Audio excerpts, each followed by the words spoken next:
Let's say you want to split a name so that you have control over different letters. So you will say constant split name equals to name dot split. You now log the split name. Yeah, we have letter D, R, V, I, D.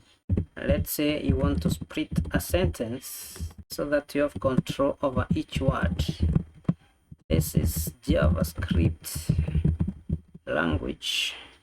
We'll say let split sentence equals to sentence dot split, and you have to give a space.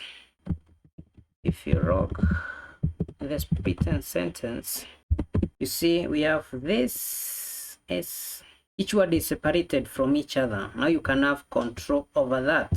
Let's try to have an example. Let's say we want to reverse the first name so that it starts with D-I-V-A-D. You'll just say const reversed name equals to the split name, then you reverse, you invoke that, and then you join. Let us console reversed name. Yeah, you can see we have divide, but it is still split, so we want to join the letters. Yeah, it is now divide. Let's see another method. You want to join two arrays. Let's say const array 1 equals to 1 2 3 4. Then you say const array 2 equals to 5 6 7 8. You want to join the two, we'll say const joined arrays equals to array1 dot concat, then you say array2. Let us log the joined array. Yeah, you can see it contains 1 2 3 4 5 up to 8. We proceed to the next method, and that is the push method. It is used to add an element at the head of an array. So let us try to add number 5 in array 1. So we'll say constant edited array 1 equals to array 1 dot push, and then we input the number we want to push in, let's say 6. And now let's console log array 1. It should have 7 at the edge, not 7 but 6. Actually it is 6 we are adding, so here we have it. And then let us remove the last digit in that array. We'll say constant new array equals to array 1, which has 6 at the head, so we want to remove that. Use the pop method. Let us log the new array that has been updated, so array 1 6 should not appear. Yeah, so we have 1 2 3 6 has been removed. And now let us try to add a new number at the beginning of the array. Let us use array 2. For that we use the unshift method. So we say constant new array 2 equals to array 2, the one we already have containing 5 5 7 8. So dot unshift, we want to remove the first element, rather the number.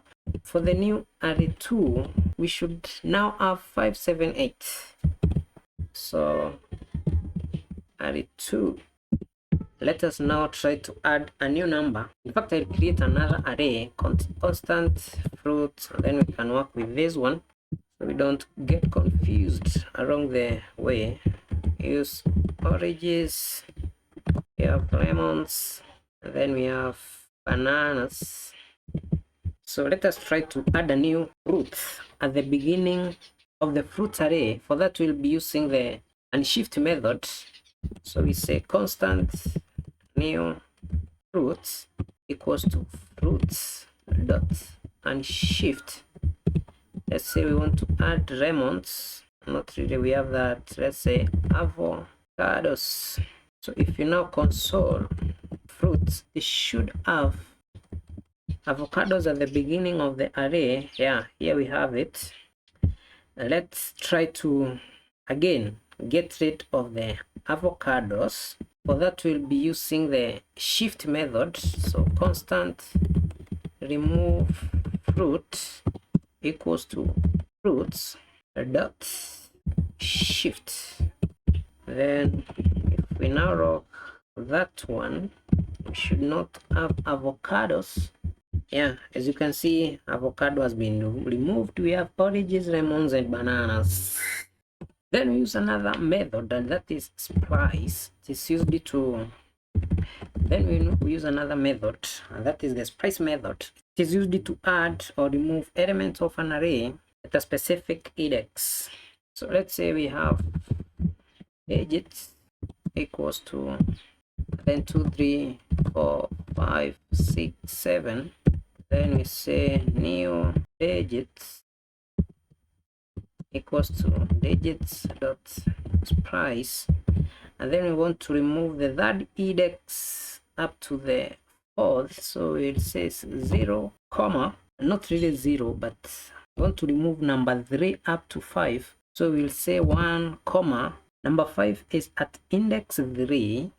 Then let us log new digits. Yeah, you can see it is removing 3, 4, and 5. So it will remain with 2, 6, and 7. Let us console the original array after it has been spliced. You can see now we have 2, 6, 7. Yeah, and that is it for today. I'll be teaching you more methods and functions. Be on the lookout. If you haven't subscribed, just hit the subscribe button so you're not left behind. Thank you.